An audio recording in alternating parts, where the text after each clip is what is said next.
Welcome to episode 32 of our series on the surnames of Appalachia and the American South. As we've mentioned nearly every week during this series, there are thousands of surnames across these regions. So, to make our task more manageable, we're focusing on pre-Civil War surnames, the old ones. That's because the Industrial Revolution of the late 1800s brought in and scattered thousands more names across the fruited plains, and some of them no doubt made their way into major cities in the South and certain coal mining areas in central Appalachia. Each of the family names that we'll examine today, like always, was requested by members of our YouTube community. You might note that I discuss surnames in the order that I received them, and I appreciate the opportunity to serve as a resource for you. I also appreciate your patience as I make my way through the names still on our list.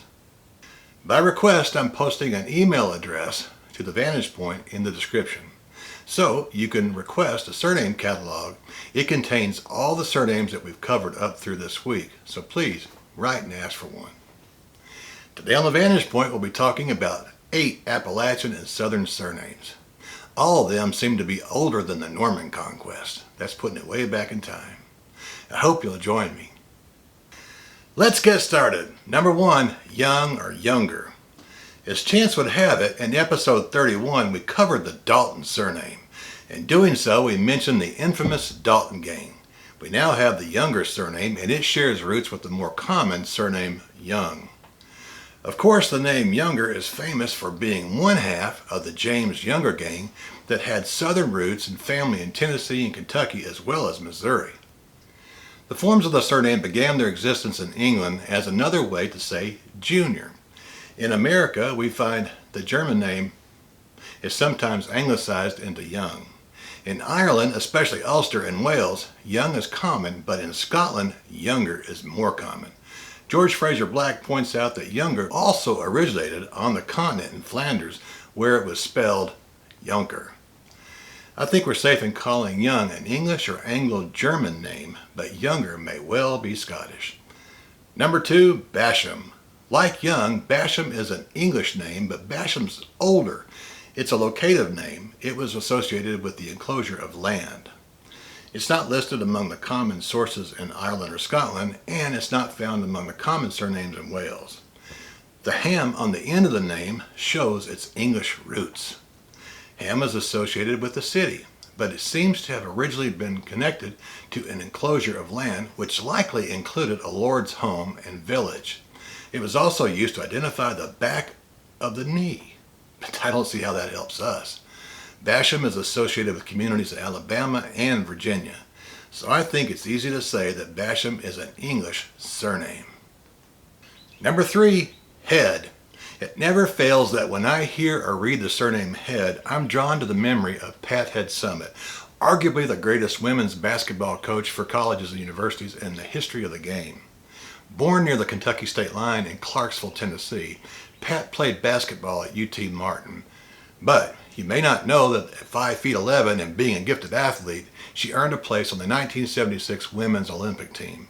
She returned to the Olympics as the team's coach in 1984. Despite Pat Head's illustrious career in American sports, her maiden name or surname has English roots. It was given to someone who lived on a high place or a person with peculiar shaped or sized head. The surname has been in Ireland since at least the 16th century. Many of the Irish Head families descended from Roman Catholics who were pushed out of England during the days of Oliver Cromwell. Head's not found among the more common surnames in Wales or Scotland. So I think we could call Head an English or Anglo-Irish surname, depending on the origin of one's line. Number 4, Shelton and Sheldon. In the 8th century, living on an English cliff or ledge was probably not a safe or productive thing to do with respect to farming. But thanks to technology and the high value placed on home sites with great views, one would likely need a lot of cash to live in such a place today. Nonetheless, both surnames are locative in origin. Shelton was given to someone who lived on a farm that was located on a shelf or ledge precipice. It first appeared in print in the year 792.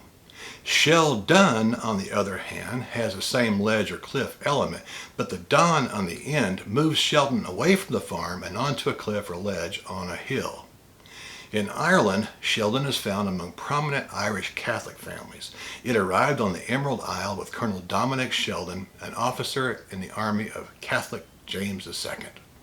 Across the Isles, Shelton also appears among the common names of England and Ireland. As with the surname Head, I think we could call Sheldon an English or Anglo-Irish surname, depending on the origin of one's line. Number 5, Frick or Freck. This English surname is an alternate form of Freck. Put an S on the end of it and it can refer to Fricks that live, for example, in the holler or a name of the son of Frick. It was originally given to a person who was a brave man or warrior. Frick doesn't appear among the common surnames of Wales or in my books on Irish and Scottish families, so I think we're safe in calling Frick or Freck an English surname. Number 6, Gilly. When I read the request for Gilly, I got excited as my mind went rushing back to 1980 in the Grove Theater in Oak Ridge, Tennessee.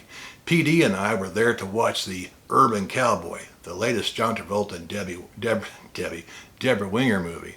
Much of the film was shot at Gilly's, which I believe was one of the largest saloons in the world. It was owned by the singer Mickey Gilly. He is a cousin of Reverend Jimmy Swaggart and the 1950s rocker Jerry Lee Lewis. At any rate, the surname Gilly is of Dalriadan or early Scottish origin. It means the servant of Jesus or a servant of Jesus. Gilly is not found among the more common surnames in England, Ireland, or Wales. I think we're safe in calling Gilly a Scottish surname. I don't think there's much evidence to suggest its presence among the Ulster Scots or the Scots-Irish. Number 7, Francis. This is an interesting surname. It looks like it's French, but why would a French person call himself French or anything close to it? In truth, Francis was applied to someone who couldn't prove he was English or he was thought to be a Frenchman living in England. Like many bearers of a toponymic surname, Francis was a name created by the bearer's friends and acquaintances or people just who knew him. As I already implied, Francis is linguistically English, but it's also numerous in Scotland. George Fraser Black adds another possible origin or source for its origin. He claims that there are early records in Northumberland, England, and Scotland of men named Franciscus and various anglicizations of le français. Francis is an English word for Frenchman, but it could be borne by a completely Scottish line that never ever lived in England. It could also be borne by Irish folk in Galway, where they're descendants of at least one generation of Norman French settlers. There's even a Gaelic spelling of Francis. To make matters a little more interesting and complicated, Francis is the 57th most popular surname in Wales. At the end of the day, I think one would need a paper trail or Y chromosome DNA test to know in which country your Norman ancestor settled and took on that country's culture and, no doubt, native genetics. Number 8, Pierce. I have several neighbors named Pierce that live just down the road, so I better get this one right. Pierce is a surname derived from Piers, as in Piers Morgan, the TV announcer. Piers was an Anglo-Norman form of Petrus, so ultimately it's a form of biblical Peter. Looking beyond England and the Isles, we find it in Irish Gaelic as Pierce is the 76th most common surname in Wales. In Scotland, Piers is more common than Pierce or Pierce, depending on the spelling. At the end of the day, I think we could consider Pierce an Anglo-Norman, Welsh, or Hiberno-Norman surname. Piers could be English or Scottish. These labels, of course, depend on the origin of your line. Well, friends, that's all I have for you today. I hope you got something meaningful out of our discussion. If you did, please like, share, and subscribe to the channel. It helps out a whole lot. I invite you to check out all the videos on the Vantage Point. In addition to surnames on Appalachia and the South, they cover a wide range of topics, including, for example, the Galveston hurricane of 1900 and the tri-state tornado of 1925. You might be wondering, why are those events important? Well, they were the deadliest hurricane and tornado in world history, not just the United States history, but the world's history. I hope to pick up work on Mary Queen of Scots series, so please check out part 1 if you haven't seen it. I'm waiting on the views on part 1 to pick up before I move on to part 2.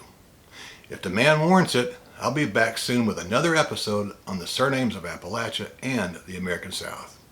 I hope to see you then. God bless you and yours. Bye-bye.